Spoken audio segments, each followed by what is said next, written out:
Well, good morning, everybody. It's Danny back from Deepsouth Homestead. Guys, out here on the porch this morning, early this morning. Time change. This is early on a Sunday morning.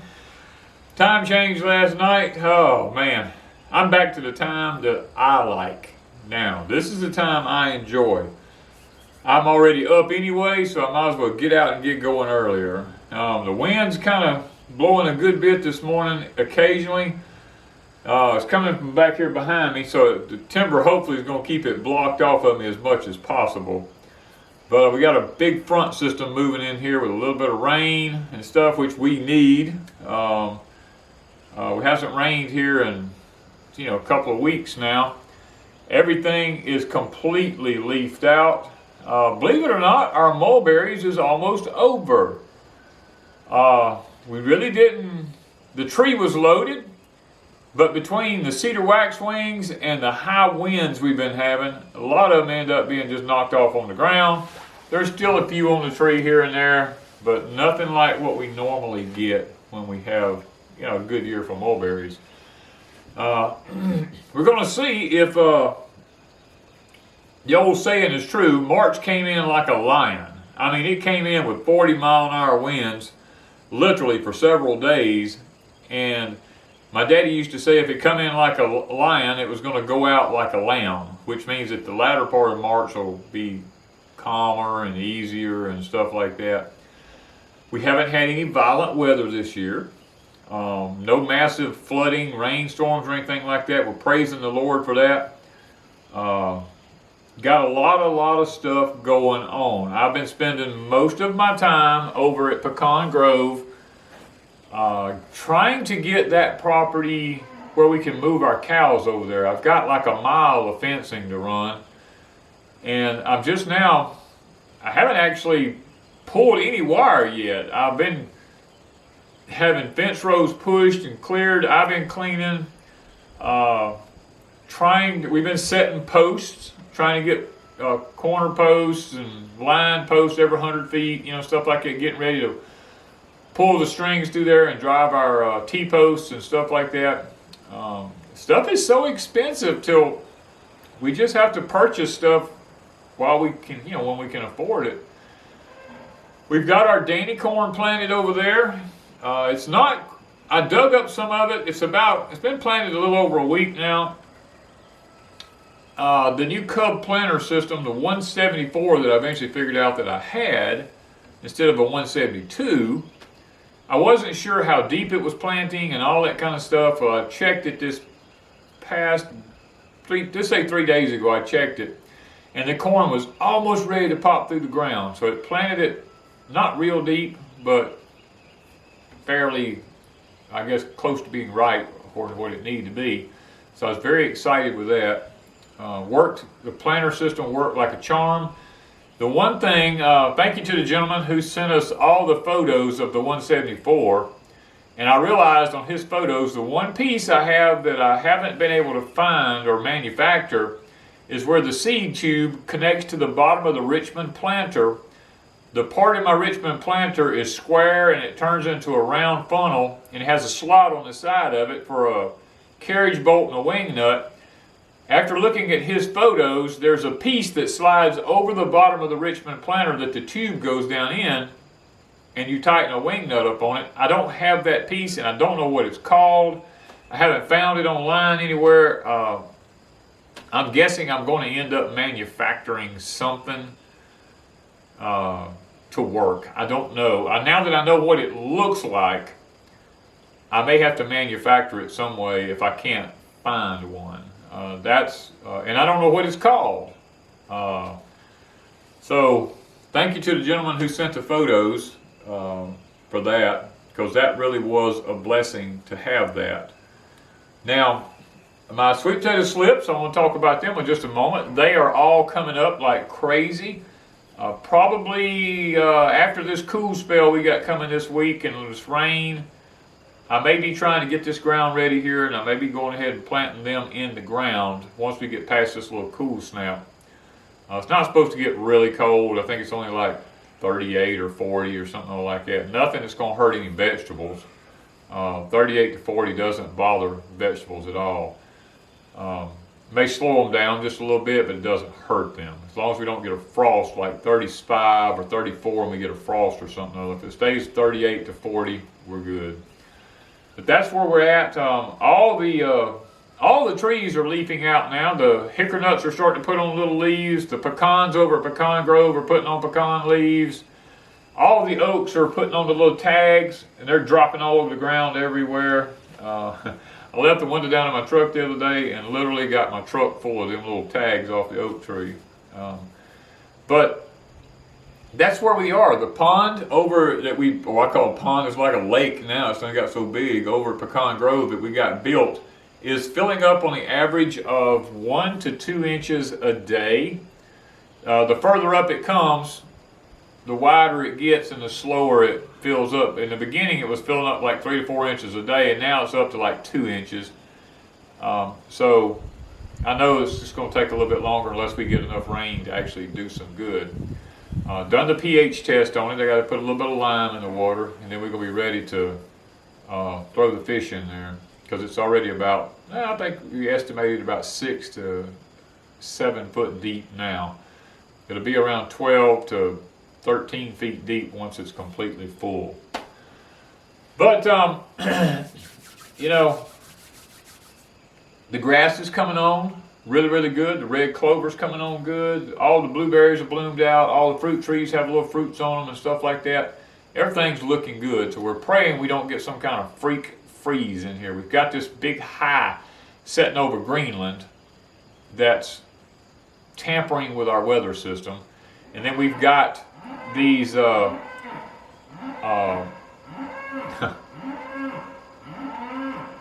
are my cows back there. That's Dolly.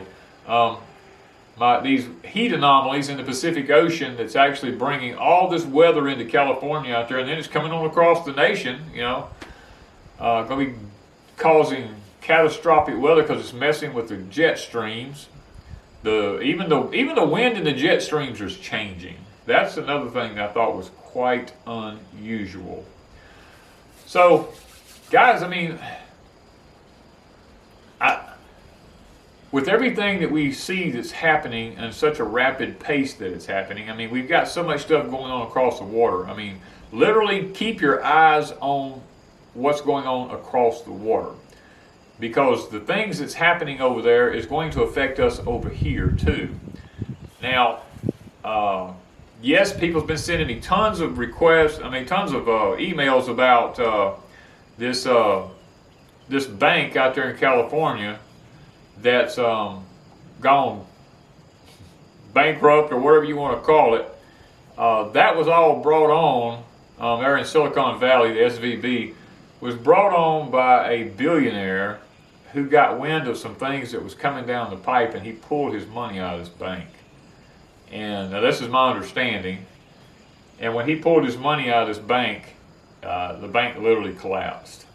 And is there going to be a run on banks? If there is, it would be a run by millionaires and billionaires. I mean, I don't see, to be honest with you, with the amount of people that I've had contact with, not that many people have enough money in the bank to even be worried about today. You know, most people just living from hand to mouth, and that's technically what the system wants. That way you're kind of in between a rock and a hard spot, so to speak. You're living from hand to mouth. If they decide to make any rule that alters that the least bit, then what that does is it literally throws you into a tailspin. And that's kind of what I want to talk about today, is being better prepared. And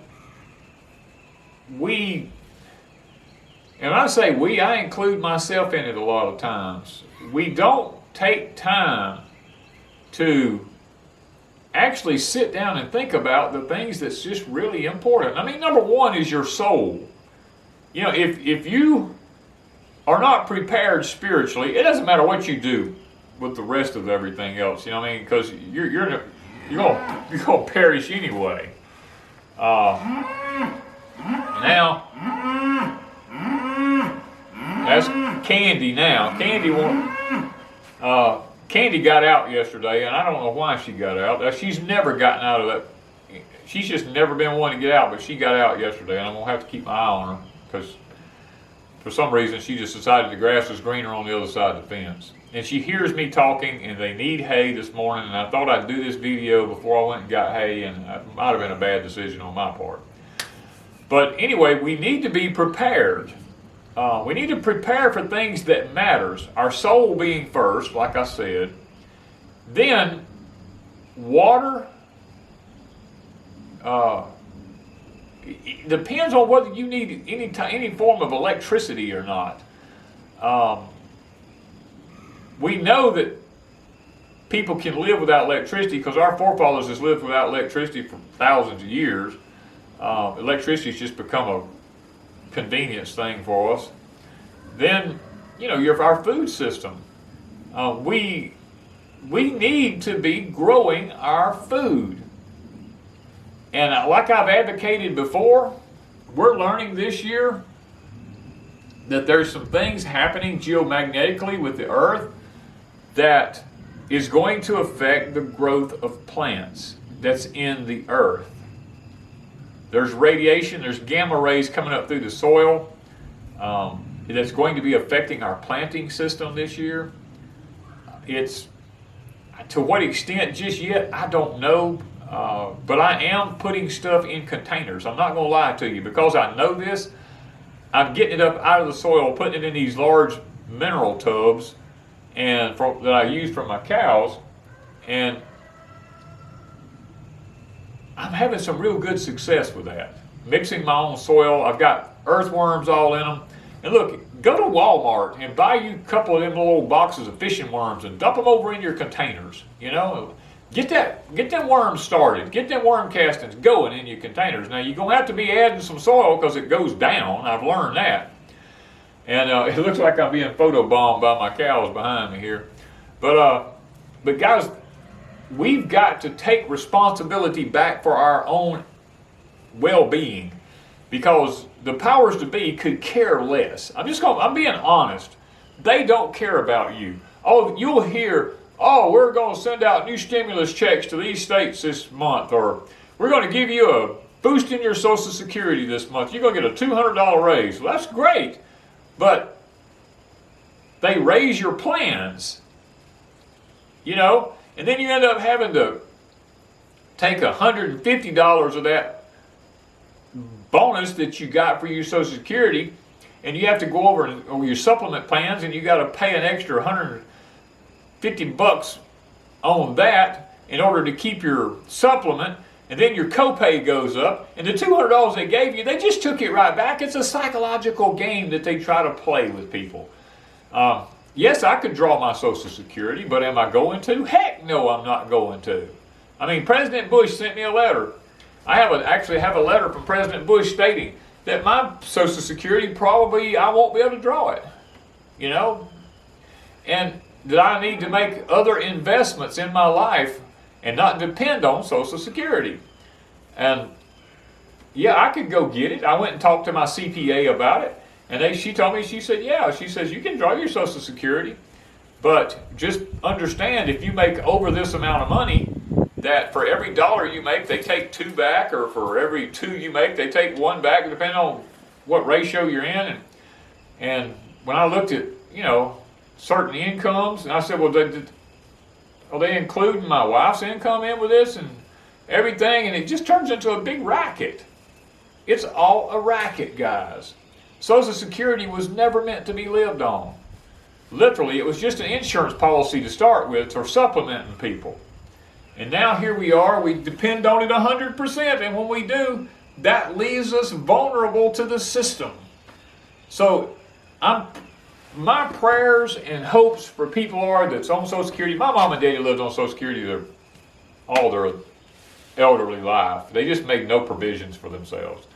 And the only thing that they done was good was I talked them into letting me build them a home and pay for it. And they sold a piece of their property so they'd have a little bit to live on and help pay for the house, some of the house. And they were out of debt. If they hadn't have been out of debt and owed a house note and vehicle notes and all that kind of stuff, I don't know how my mom and daddy would have made it on the Social Security that they lived on. They struggled. I mean, Wanda and I took them back and forth to do their grocery shopping and everything. I even went out there and spent time. I planted a garden in their backyard.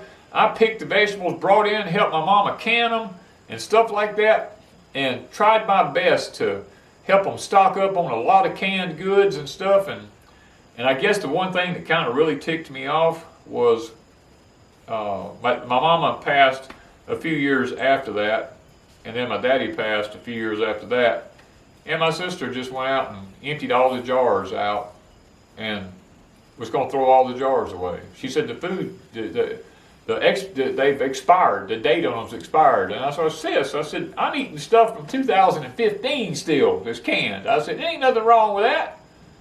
But she had done dumped all that canned stuff out. And that's the mentality of most of the world today, is everything has an expiration date on it. And literally, it's most food don't go bad if it's done properly. And look, all I can tell you is grow as much food as you can possibly grow and get you some kind of filtration system. Now, we use the Alexa Pure, lots of people use a Berkey, lots of people, there's a lot of different filtration systems out there. Whatever you're comfortable with. I mean, we've got a link down below on My Patriot Supply for the Alexa Pure. If that's what you want. If you don't, then you're not obligated to do anything. I'm not trying to sell them.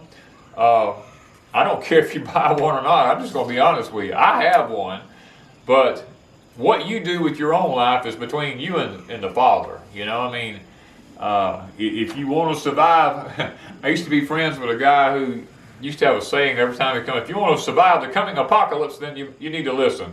But the whole point is we got to be able to filter some water, because you see what's been happening up in Ohio and Virginia and Alabama, and I mean all these different places. These derailments is going on all over the country, and yes, I said I wasn't going to touch on that, but you know, the thing that we have to worry about, guys, a lot of our problems like this, they're not coincidental. There's no such word as coincidence, by the way. That's just something that was fabricated. Even in the Hebrew language, there's no word for coincidence. Everything's for a time or purpose, or Scripture tells us that.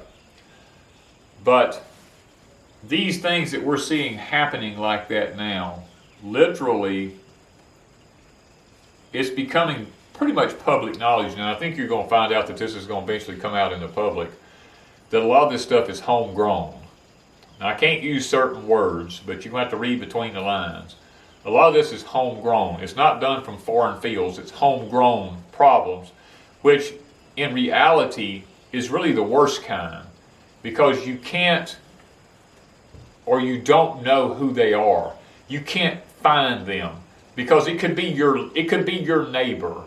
It could be one of your friends that you have no clue their mentality. People that's not happy with their country, people that's not happy with their government or their system, can do these homegrown things and thinking that they're getting back at the system, when really they're not. They're actually destroying life for everybody. And this is the worst kind to have to deal with.